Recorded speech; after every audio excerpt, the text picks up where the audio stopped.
Hi friends, ఈరోజైతే Marathi dish అయితే కొత్తిమీర వడి అయితే చేస్తున్నాను. అల్లం, వెల్లుల్లిపాయ, పచ్చిమిరపకాయలు, అలానే కొత్తిమీర శుభ్రం చేసి కట్ చేసుకుని పెట్టుకోవాలి. అలానే 2 కప్పులు శనగపిండి, 1/2 కప్పు అయితే బియ్యం పిండి తీసుకున్నాను.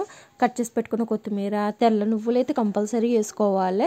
ఇందులో ఉప్పు, కారం, పసుపు, మనం మిక్సీ పట్టుకున్న పేస్టు, కొంచెం హింగువ, నూనె ఇవన్నీ వేసి చపాతీ పిండి కంటే కొంచెం సాఫ్ట్గా అయితే కలుపుకొని పెట్టుకోవాలి. ఇందులో నాకు మా అమ్మాయి కూడా హెల్ప్ చేసేస్తుంది. నేను చేస్తానని చెప్పి ఇంకా తన చేత కూడా వేయించానమాట. అంటే పిల్లలు అలా మధ్య మధ్యలో వచ్చి హెల్ప్ చేస్తే బాగుంటుంది కదా అని చెప్పి అయితే చేయించాను.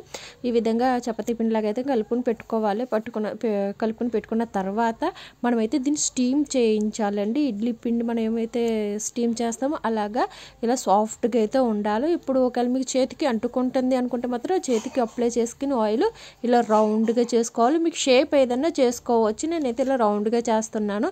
ఈ జల్లెడ సరిపోవట్లేదని చెప్పి నేనైతే ఇంకా పెద్ద దాంట్లో తీసుకున్నాను. అట్లా నా దగ్గర పెద్దది ఉంది, కానీ స్టీమ్ చేసేయడానికైతే వీలవ్వట్లేదని ఈ విధంగా అయితే చేశాను. ఇలాగ ముందుగానే వేడి నీళ్ళు మరగబెట్టుకున్న తర్వాత అందులో పెట్టుకుని హై ఫ్లేమ్లో 5 నిమిషాలు, మీడియం ఫ్లేమ్లో 15 మినిట్స్ అయితే సరిపోతుందండి. బాగా ఉడికిపోతే ఇలా ఉడికిన తర్వాత పక్కన పెట్టేసుకొని చల్లారిన తర్వాత చాకుతో చిన్న చిన్న ముక్కలుగా కట్ చేసుకొని మీరు డీప్ ఫ్రై కూడా చేసుకోవచ్చు, లేదంటే తక్కువ ఆయిల్లో వేసుకుని కూడా ఫ్రై చేసుకోవచ్చు. నేను తక్కువ ఆయిల్ వేసి అయితే ఫ్రై చేశాను.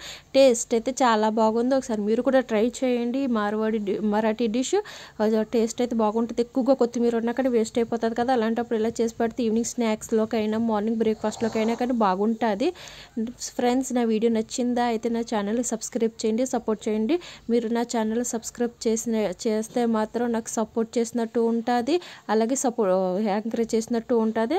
అందుకని please subscribe to my channel, please support. Okay friends, bye. Subscribe to my channel.